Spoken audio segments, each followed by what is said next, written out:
Normally we'd be outside doing our intro and outro outside the car, but the weather has turned turtle. I love the rain. It's gone hot. Well, I like it too, but not when we're trying to do our reviews. But it does give us an interesting insight into the new Peugeot 5008. 5008.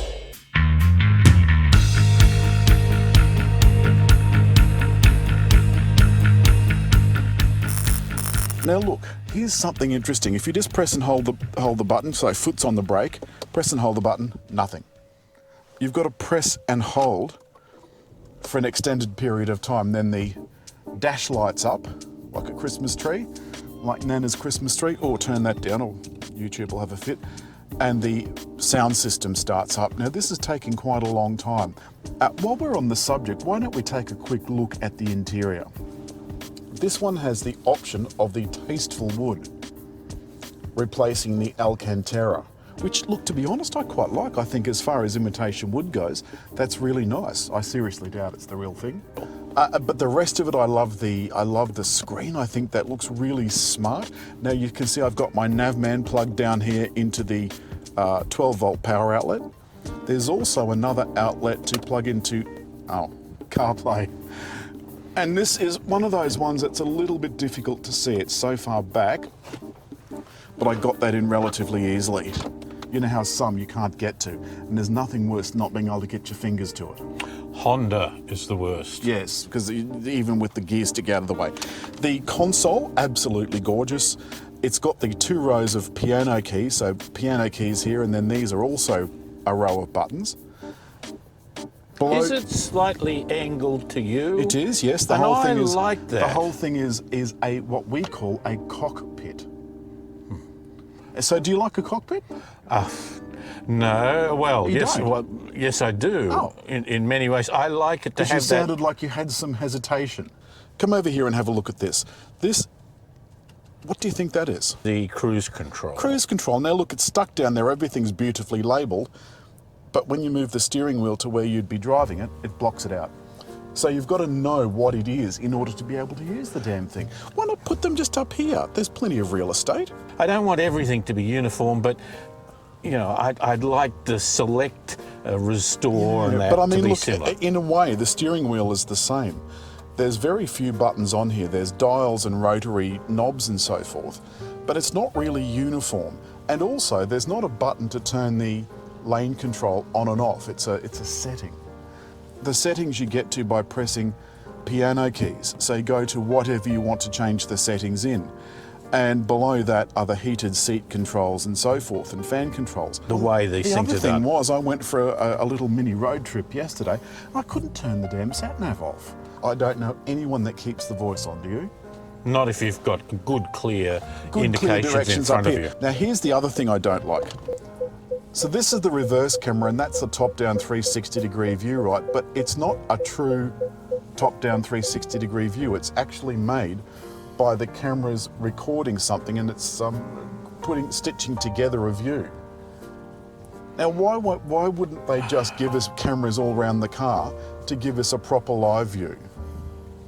So I never saw the fact that it was 2 vehicles beside us. I just saw it as a blocked out area. So it's not really very useful. The other thing is that the automatic windscreen wipers, you've got to actually press it once down and it all resets itself back to 0 again. So you can see I've got the iCockpit going on. So what I've got is a very tiny go-kart-like steering wheel with the paddle shifters attached to the steering column, which I like very much. Though that gives this a sporting feeling that I don't think it's probably entitled to. It's more a feel than a reality. And I look over the top of this little flat-bottom steering wheel at what they're calling their iCockpit. So there's no heads-up display up here. It's all in this digital display here. And you always look over the steering wheel. Yes, as opposed to through the steering wheel in a conventional car, the instruments would be down here. And I think that's probably something that they've told me I'll get used to that I never ever have gotten used to. We've got a peculiarity going on here. When they rejigged 5008, now you went to the launch, When they rejigged 5008, they said there's now only one model, the GT. But that's not actually true, is it? No, they have variations within the interior that make it as though it were two. You would naturally call them two separate models. I would call them two models. Depending too on which engine you have as well. So the base model, which is this car, has the 1.6 litre what is it, PureTech or something? Yeah, whatever it is, petrol engine, which is attached to a 6-speed automatic, and I think that's a bit suboptimal, given that the diesel has a 8-speed automatic. And it's 8-speed automatic. A 2 litre. It has more kilowatts and more torque. It's also got drive modes, which I don't think, frankly, make a whole lot of difference because the car doesn't have all-wheel drive. And I think that's the other thing. I think that's what holds Peugeot back. You could get a Subaru Outback, which is imported by the same company that imports Peugeot and Citroën, for $20,000 less. Okay, it's only got 5 seats, but we're showing you the third row of seats now, and I think that has got to be the ugliest third row setup I've ever seen in my life. From my engineering perspective, I'd also say it's not very practical.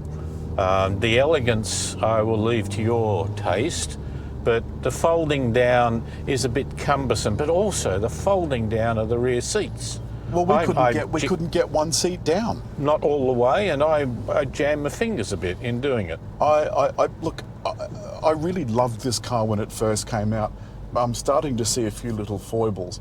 I think it puts it very much in the class of an urban family wagon, as opposed to an SUV.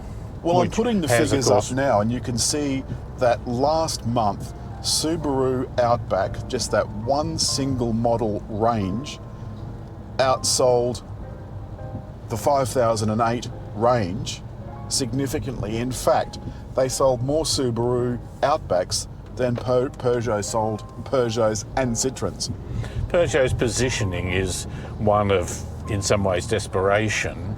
It is trying to be an elegant prestige car, but its numbers are reflecting its exclusivity all in the wrong way. They're hardly selling any. Now, having said that, it sounds like I'm very down on this, and I'm not. It is a joy to drive. It is an absolute joy to drive. It feels this is what it's going to be doing, driving around streets like this. It's going to be doing school runs, it's going to be doing that sort of stuff. And the base model of this car is 51,990. The diesel is 59,990. Let me tell you what options this has fitted. Nappa leather, these seats, which includes the heated front seats and electric driver's seat. So I've got to schlep around with levers, which I find a bit disappointing. You can also have a rub with that seat. There it is, yeah, I've got it. And up here you'll notice it's got a menu. And you can say, I want low, medium or high intensity, and you can decide what kind of massage you would like to have. Would you like to have lumbar, shoulders, stretch? Let's have a stretch. Now it's a little more, so down low intensity, that's just a little something for your drive home of an evening. But the question I have to ask myself is, it brings this 51,990 car up to 56,630. Now, if you just bought the diesel, you'd have all that stuff. Oh, it comes standard. Plus a sunroof.